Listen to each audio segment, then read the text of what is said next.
আলহামদুলিল্লাহ আমরা এই বাইকটি পেয়ে অত্যন্ত আনন্দিত এবং বর্তমান আমাদের বাংলাদেশ সরকার যারা দায়িত্বে আছেন উপদেষ্টা মণ্ডলী বা আমাদের ডাক বিভাগে যারা দায়িত্বে আছেন তাদেরকে ধন্যবাদ জ্ঞাপন করছি।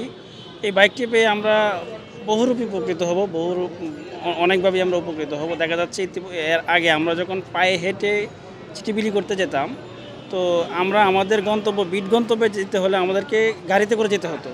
তো সেই জন্য রাস্তায় জ্যাম বা বিভিন্ন ট্রাফিক সিগন্যাল আটকে থাকতে হতো, অনেক সময় লেগে যেত। এখন এই বাইকটি পেয়ে আমরা নির্ধারিত সময়ের মধ্যে বিটে যেতে পারবো এবং অল্প সময়ের মধ্যেই আমরা দ্রুত চিঠিগুলো বিলি করতে পারবো এবং আমাদের যে বিলি র্যাঙ্কিংটা পারফরমেন্সটা অনেকটাই বেড়ে যাবে। আমাদের উপকার হবে এবং বিলি কাজের জন্য খুব পার্সেল রেজিস্ট্রি জিনিসপত্র করতে সুবিধা হবে আমাদের জন্য খুব সুবিধা হবে। আমরা যেমন নিয়ে গেলাম সকালে নিয়ে গেলাম, বিকালে বিলি আবার তাড়াতাড়ি এসে বললাম। বাংলাদেশ ডাক বিভাগের পক্ষ থেকে দেওয়া হচ্ছে। আমরা ঢাকা জিপির আন্ডারে আছি। এটা মূলত পক্ষে যাতে আমরা সহজেই গ্রাহকদের সার্ভিস দিতে পারি, দ্রুত সময়ের মধ্যে সার্ভিস দিতে পারি, এই জন্য আমাদের এই বাইকগুলো ইজি বাইকগুলো দেওয়া হয়েছে। আর সহজে যাতে চার্জিং সিস্টেম, তো যাতে যে কোনো জায়গায় আমরা চার্জ দিতে পারি, এই জন্য ইজি বাইকটাই করা হয়েছে।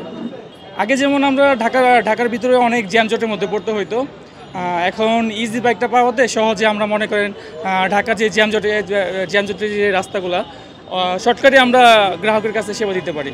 যেমন আমাদের জিপি সিস্টেমটা হচ্ছে দ্রুত, যেটা 24 ঘন্টার মধ্যে পোস্ট করতে হয়, সেটা অনেক অফিস আছে দুপুর 2টার মধ্যে ক্লোজ হয়ে যায়। তো ওইটা আমরা সহজেই এই ইজি বাইকের মাধ্যমে মনে করেন আমরা সকাল 10টা বাজে যদি 9টা সাড়ে 9টার মধ্যে যদি পোস্ট অফিস থেকে বের হই, সর্বোচ্চ 1-1.5 ঘন্টার মধ্যে আমরা পৌঁছাতে পারি, দ্রুত সময়ে গ্রাহকের কাছে চিঠিগুলো বিলি করতে পারি।